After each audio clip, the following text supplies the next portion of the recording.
Welcome to the Think Small podcast, hypergrowth for small businesses. So, what's slowing you down? Welcome back to the Think Small podcast. My guest today is Andreas Andreu from Constella Intelligence. I'm really looking forward to today's conversation. In our prep call, we kind of went into the incredible amount of data that Andreas has access to and how they're using it. It's a really fascinating business model.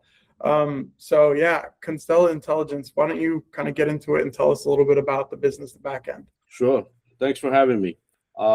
So our data lake basically holds copies of pretty much every data breach, every data leak, every cybercrime forum, every info stealer that we've been able to get our hands on over a roughly 17-year period at this point. And so, as you would imagine, it's quite massive, the data lake. And the data comes in various formats. There's no standardization, obviously, in terms of what an attacker is going to breach and leak out to the world. Our breach hunting program is a 24/7, mostly automated, because there is a human component there, but mostly automated program that actually normalizes and curates the data before it pushes it into the data lake. And then based on that data, our business model is really an OEM play where we sell access to the data to certain entities via APIs. And so those, you would imagine, are in the identity theft, identity fraud, identity verification, and then on the law enforcement and intelligence sides. Yeah. So my mind goes into two places. One goes into the individual whose data is probably in your database, right? Like I think about myself, I get like $3 like every year from Equifax for their class action, restitutions, right? So I'm probably in there somewhere. I guess my mind goes to, if you're a person that's fairly data sensitive and wants to make sure that your stuff doesn't end up in Andreas's intelligence database, how can I better protect myself, or is that even something that anyone is capable of, really? No, because it's nothing that you did wrong. What you did is you entrusted your data to some vendor who was irresponsible in them being the custodian of your data. And so there's nothing you can really do differently unless you want to go live in Montana off the grid and have no digital footprint, right? You can do that. But here in the normal world, there's nothing I can tell you in terms of advice. What I can tell you is that, if you know where to look, being vigilant in terms of how much of your data is out there, I think that is definitely a wise practice.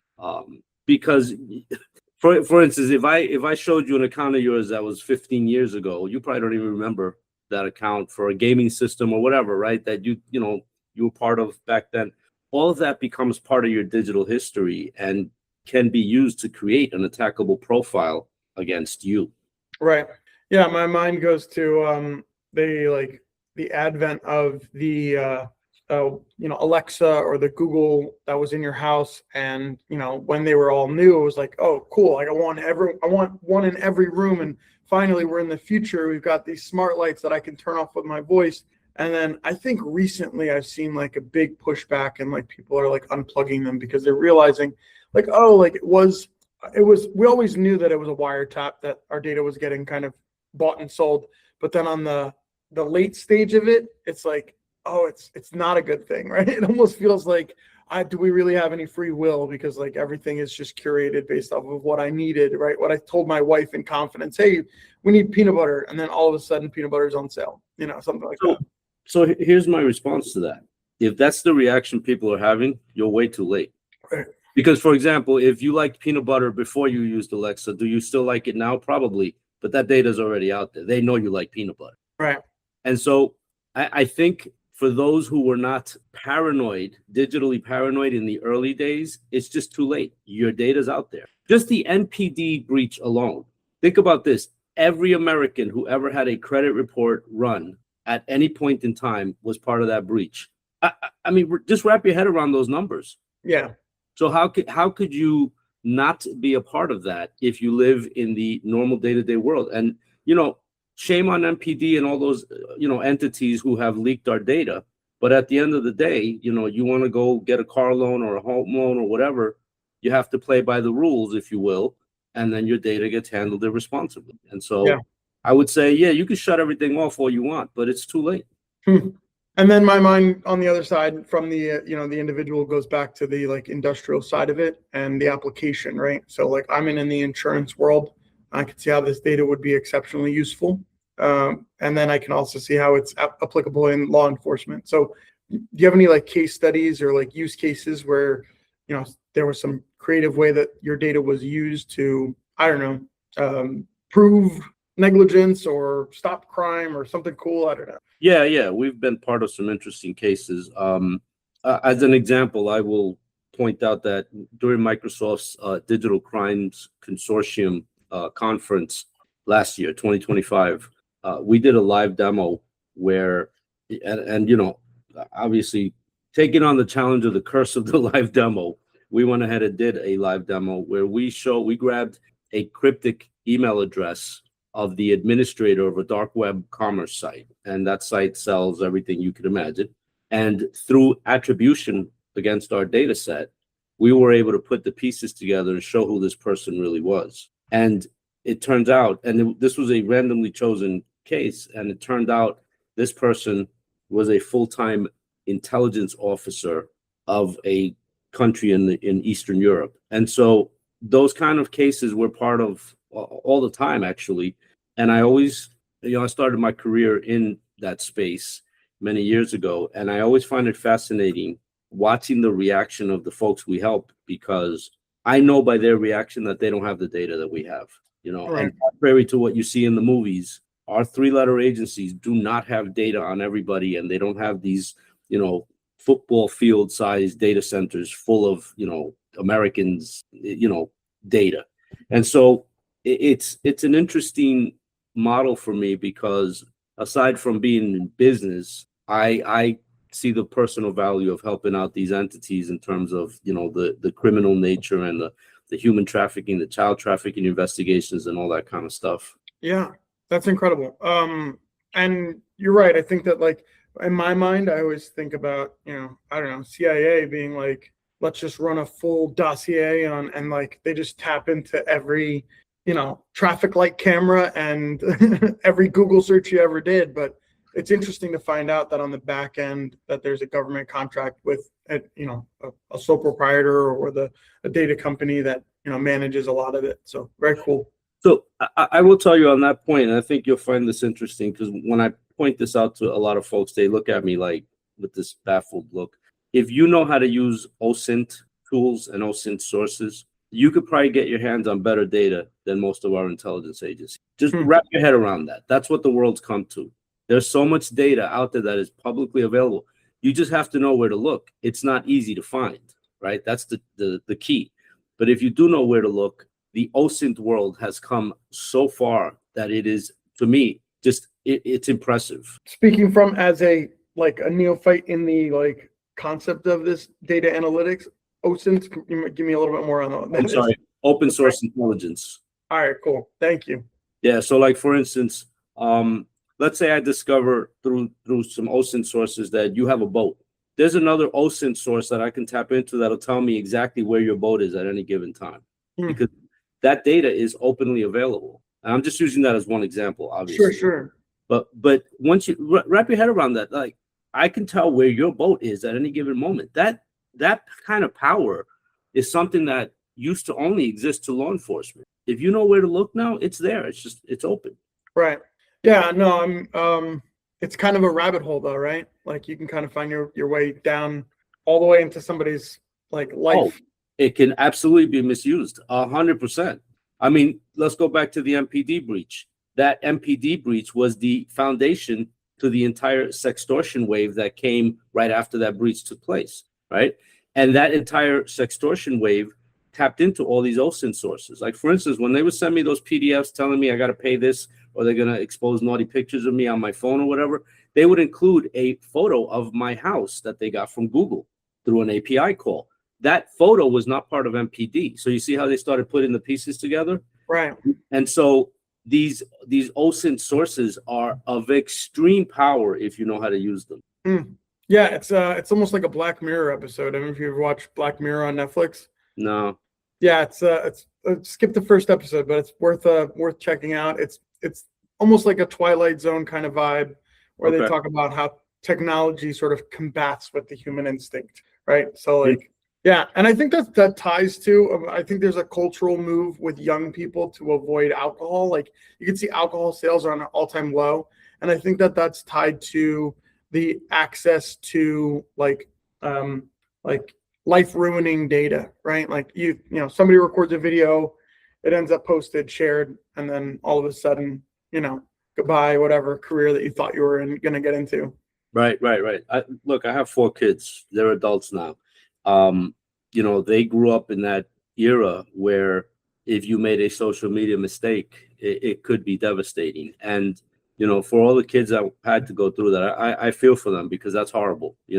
In our day, when I was young, none of that existed. Your outlets were very different. And, I'm not justified. Listen, I come from a family of alcoholics. I would never justify people drinking. But in some cases, that was the only outlet people had. And so that's what they did, right? And so to see that a new generation is actually against that, I think is wonderful. Now, Yeah. Social media as a whole, I don't think is wonderful, but it's like it became a sort of social policing, right? I agree. I think less consumption is always a good thing, right? People making better decisions is a good thing. Though it feels like it's negatively motivated. Anyway, so I'm curious about the how do you go to market? Because obviously, I didn't know your company existed. I feel like a lot of people don't really know that even your industry probably exists. So how does somebody an insurance company or a law enforcement agency kind of find you? What's that growth strategy like from the business perspective? So there are a couple of different angles there. Generally speaking, there are specific conferences that cater to this type of an industry, and that's where generally exposures take place. One, so that's one. Two, I find that my public and my CTO's public speaking engagements do expose us to an audience that may otherwise not know that we exist. But the sales model here and the marketing model is not the traditional outreach type model, because our ICP is it's niche. It's not the general enterprise. For instance, I don't sell directly to enterprises. They wouldn't know what to do with this kind of data, right? But I do try to sell to the cybersecurity product companies that sell to the enterprise. That's my market, for instance. And so it's a tough one. There's no one answer, and a lot of the actual marketing and exposure is organic. And so, for instance, I just spoke at a conference on deception engineering, and when you talk about how some of this data feeds the deception engines, that catches people's attention. They go, oh, wow, how can I leverage that? Then we speak after I get off stage, and then you generate 1 or 2 leads, and there you go. My mind just went to AI, and it feels like an area that I need to talk to you about. I feel like these large language models are really, really useful for aggregating data, right? So you've got billions of points of data, and you're like, all right, let me drill in, and you can kind of, I don't know how you use AI, but it feels like it probably almost lends itself to your industry. Is there creative ways that you're currently deploying AI within the business? Yes. And I before we get into this, I just want to differentiate between Gen AI and other areas of AI, because AI is a family of technologies. Yeah. So, for example, machine learning algorithms we absolutely use on the back end, because most machine learning algorithms are about clustering and then outliers. And so, as you would imagine, clustering of data with this data set can be extremely powerful. And so we do use ML on the back end. We use a lot of different type of algorithms in terms of the breach hunting program, because it's about 80-85% automated, that program.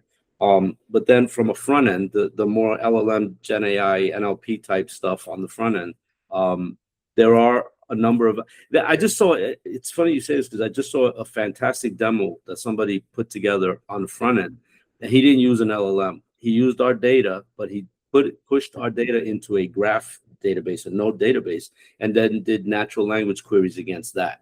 And it turned to outperform, because he had an LLM as well. The graph model outperformed the LLM model. So there are pros and cons to all of them, but we do partner with a number of companies that have front ends that leverage our data. For us, we're a data company, so we focus on our core strength, which is the data. And so if another entity has an LLM that we can feed, let's go, right? Our data set's unique.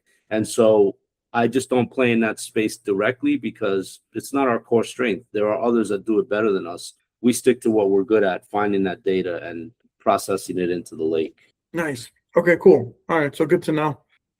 So I'm curious about the makeup. I mean, I know that you're a global company, right? Your data is worldwide. Do you have global employees? Are you around the entire globe? Do you have somebody that, I don't know, in Europe or in Asia or India that you kind of use to service your clients, in odd times, or how does that work? Yeah, so first of all, the company started in Spain, and engineering has remained in Spain, in Granada, Spain. So our largest physical presence is in Spain. Then I have a smaller team in India. Then I have salespeople in the UK, and obviously in Spain as well. And then we have salespeople here in the US, and the executive tier is mostly here in the US, other than our CTO who's in Spain. We tap into different channels in terms of dealing with Asia and the Middle East because I don't have full timers out there, but we don't limit our business model in terms of where we sell. And so we are global from that perspective. I just can't tell you that I have offices in all these countries because I do have an office in the UK. I do have the office in Spain. And then here in the US, pretty much everybody works from home. It sounds like that could bring up some very sort of unique challenges. What's it like when you're working with a true global company, but you're still fairly small? No, I mean, you're not much larger. What's your total head count? So I think we're at 66 full-timers right now. Yeah. So I almost feel like it would be easier if you were like 10,000 or 2,000 employees, right? Because 2,000 employees, you got sort of these stop gaps, and then you're really only dealing with maybe like 25 or 30 people, right? Right. But when you're running a ship and there's 60 people around the globe, all different time zones, all different, how does that, like I said, like unique challenges, right?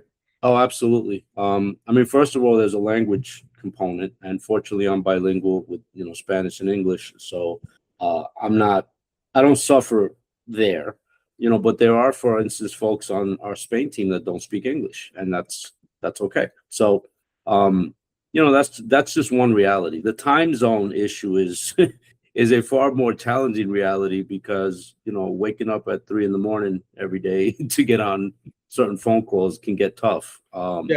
You just kind of, it's time management to me. I just, I have to be wise in terms of which one of those calls I'm actually getting on and then which ones I can just delegate. So I think that's more just management, leadership and management type challenges.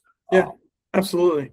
All right. So near-term goals for the company. I'm just, I'd love to kind of follow you on LinkedIn and see where the company goes.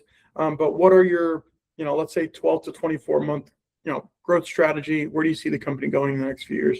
Yep. So we are currently working on a new API that we feel is going to be a differentiator, and that one should be out by the end of Q2, generally available. We're on a growth trajectory. We hit 17% growth in 2025, which, considering some of the rough years the company had, that was fantastic. And we just need to keep that trajectory going. For me, it's a matter of expanding. Now that we have a real tight ICP, it's a matter of expanding our exposure with the ICP across sectors. So, for example, you brought up, the insurance sector. Let's say I want to target the DSPM sector as well. Those are radically different sectors, but both have ICPs that are relevant to it. And so I think expanding our target market from that perspective is a big goal for the company, and I'm definitely pushing the team on that front. Nice. Okay. So, I mean, you got a lot of growth plans, and good momentum. One of the questions that, we kind of ask everybody is what's slowing you down? My sales team, when I got here, the sales team was tiny, and that was definitely slowing us down because they could only do but so much, in a given day. So we've grown the sales team. I still think we need to grow that team some more. One of the challenges is finding people that know how to sell OEM products because it's not a normal sales engagement. And so that is definitely one of the things that slows us down, because, I could put together a target of 200, 200 companies and, identify the ICP in those companies, but then finding the right people to track down those 200, that's a challenge. Yeah, it's coming from a sales, like I've been in sales for 12 years, I suppose, and I know the pain of a sales organization that like a Monday. There's no worse meeting than a Monday morning meeting on a sales team that needs to hit a large goal, a lofty goal, right? That's right. A tough spot to be in, but I think the way you position yourself in the market, the access to the data that you have, I can see how this would be exceptionally beneficial to your targets as a solution. Yeah, I mean, look, part of the challenge in this company was finding the right ICP. And when I got here, frankly, they were targeting my old role, right? I was a CISO. They were targeting the CISO as the ICP. And I was like, no. And I was like, sell to me. Go ahead. I'm sitting right here. Been a CISO 4 times. Sell to me. And they couldn't. And I was like, you see the problem? I would never buy, because I don't have a team that can leverage value out of this data directly. I have to leverage the value through a product that I'm already using. That data has to come in through that product. That's a totally different ICP than what they had originally. Yeah, absolutely. It's a channel sale more than direct to consumer. Yeah. You have to leverage the channel for sure. Yep. Cool. Andreas, thank you so much for your time. I'm looking forward to publishing this one, and then, like I said, following on LinkedIn and following on places. Just keep an eye on the growth and your near-term trajectory. I think you guys are gonna be great. Yeah, thank you for that, and thanks for having me. Yeah, thank you. Welcome to the Think Small podcast, hypergrowth for small businesses. So, what's slowing you down?